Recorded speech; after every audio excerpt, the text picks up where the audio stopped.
बहुत समय पहले की बात है। किसी गांव में एक किसान रहता था। वह रोज भोर में उठकर दूर झरनों से स्वच्छ पानी लेने जाया करता था। इस काम के लिए वह अपने साथ दो बड़े घड़े ले जाता था, जिन्हें वह डंडे में बांधकर अपने कंधे पर दोनों ओर लटका लेता था। उनमें से एक घड़ा कहीं से फूटा हुआ था और दूसरा एकदम सही था।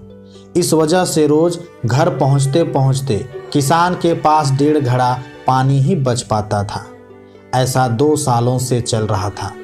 सही घड़े को इस बात का घमंड था कि वो पूरा का पूरा पानी घर पहुंचाता है और उसके अंदर कोई कमी नहीं है।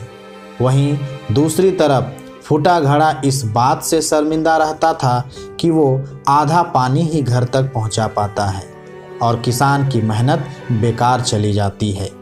फूटा घड़ा ये सब सोचकर बहुत परेशान रहने लगा और एक दिन उससे रहा नहीं गया। उसने किसान से कहा, मैं खुद पर शर्मिंदा हूँ और आपसे क्षमा मांगना चाहता हूँ। क्यों? किसान ने पूछा। तुम किस बात से शर्मिंदा हो? शायद आप नहीं जानते, पर मैं एक जगह से फूटा हुआ हूँ और पिछले 2 सालों से मुझे जितना पानी घर पहुँचाना चाहिए था, बस उसका आधा ही पहुंचा पाया हूं। मेरे अंदर ये बहुत बड़ी कमी है और इस वजह से आपकी मेहनत बर्बाद होती रही है। फूटे घड़े ने दुखी होते हुए कहा।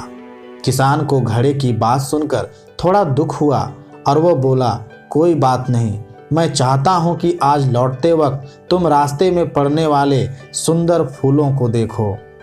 घड़े ने वैसा ही किया। वो रास्ते भर सुंदर फूलों को देखता आया। ऐसा करने से उसकी उदासी कुछ दूर हुई, पर घर पहुंचते पहुंचते फिर उसके अंदर से आधा पानी गिर चुका था। वो मायूस हो गया और किसान से क्षमा मांगने लगा। किसान बोला, शायद तुमने ध्यान नहीं दिया। पूरे रास्ते में जितने भी फूल थे वो बस तुम्हारी तरफ ही थे। सही घड़े की तरफ एक भी फूल नहीं था। ऐसा इसलिए क्योंकि मैं हमेशा से तुम्हारे अंदर की कमी को जानता था और मैंने उसका लाभ उठाया। मैंने तुम्हारे तरफ वाले रास्ते पर रंग बिरंगे फूलों के बीज बो दिए थे। तुम रोज थोड़ा थोड़ा करके उन्हें सींचते रहे और पूरे रास्ते को इतना खूबसूरत बना दिया। आज तुम्हारी वजह से ही मैं इन फूलों को भगवान को अर्पित कर पाता हूँ और अपना घर सुंदर बना पाता हूँ। तुम ही सोचो, अगर तुम जैसे हो वैसे नहीं होते तो भला क्या मैं ये सब कुछ कर पाता? दोस्तों, हम सभी के अंदर कोई ना कोई कमी होती है, पर यही कमियां हमें अनोखा बनाती है।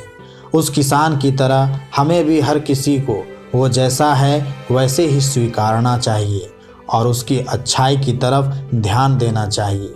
और जब हम ऐसा करेंगे तब फूटा घड़ा भी अच्छे घड़े से मूल्यवान हो जाएगा। तो दोस्तों, अगर कहानी अच्छी लगी हो तो चैनल को सब्सक्राइब जरूर करें।